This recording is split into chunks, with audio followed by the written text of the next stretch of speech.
Sebelumnya terima kasih sudah berkenan untuk diwawancara. Izin memperkenalkan diri dulu, nama saya Naila Permadila dari Fakultas Ilmu Sosial dan Ilmu Politik Prodi Sosiologi. Nah, di sini saya izin mewawancara ya untuk mata kuliah Administrasi Publik mengenai pelayanan di pembuatan KTP. Nah, sebelumnya kakaknya boleh memperkenalkan diri dulu. Nama saya Reni, boleh dipanggil Reni atau Reren?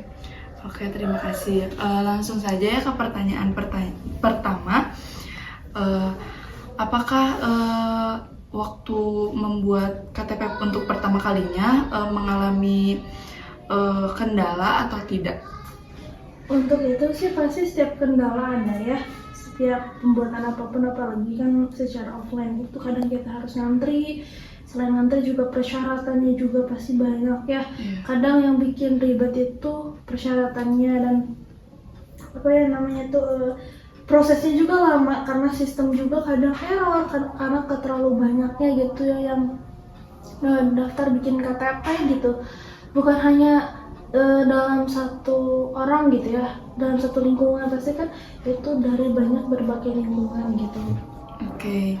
Menurut Teh Reren nih, kenapa ya rata-rata petugas di pelayanan KTP itu pada kurang ramah ya, kadang kurang responsif juga gitu terhadap masyarakat?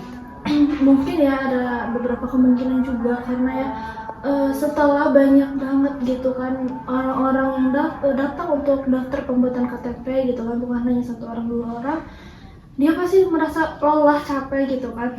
Tapi sebaiknya ya untuk para petugas di luar sana gitu ya yang pembuatan itu harus lebih profesional lagi, karena ngerasa diri kita itu kan bekerja memang di bidang tersebut, jadi mau lelah secapek apapun tidak boleh menunjukkan sifat tidak ramah, apalagi di bidang pelayanan gitu kan. Itu bisa membuat penilaian buruk terhadap masyarakat gitu. Iya.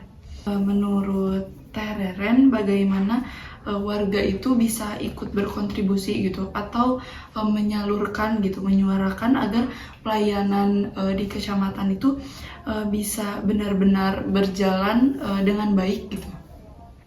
Menurut saya sih dengan caranya menyampaikan masalahnya ke ketua RT dulu setempat gitu kan ya.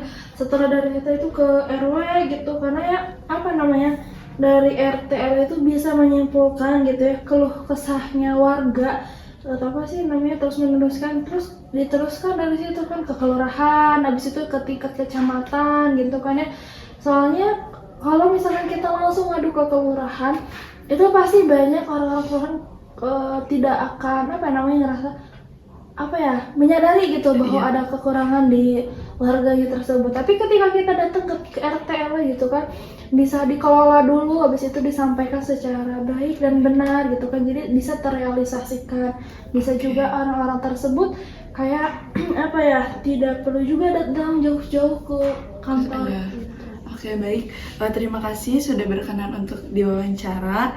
Segitu saja dari saya. Wassalamualaikum warahmatullahi wabarakatuh. Assalamualaikum warahmatullahi wabarakatuh. Waalaikumsalam warahmatullahi wabarakatuh. Sebelumnya terima kasih untuk sudah berkenan untuk diwawancara. Izin memperkenalkan diri dulu. Nama saya Naila Permadila. Boleh AA-nya memperkenalkan diri? Perkenalkan, nama saya Indra. Ini saya izin mewawancara. Ada beberapa pertanyaan. Pertanyaan yang pertama, apa AA pernah mengalami hal yang tidak mengenakan saat pertama kali membuat KTP? Ya mungkin pernah waktu itu membuat KTP alamatnya di kecamatan.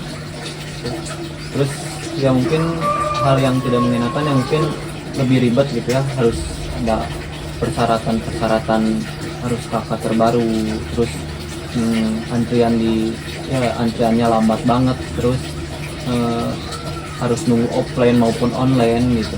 Padahal kan ya di zaman sekarang KTP itu perlu kan. Ya mungkin itu sih kalau ya pengalaman buruknya gitu ya. Menurut AA kenapa masalah ini tuh terus terjadi gitu? Terus kenapa juga belum ada perbaikan atau evaluasi gitu?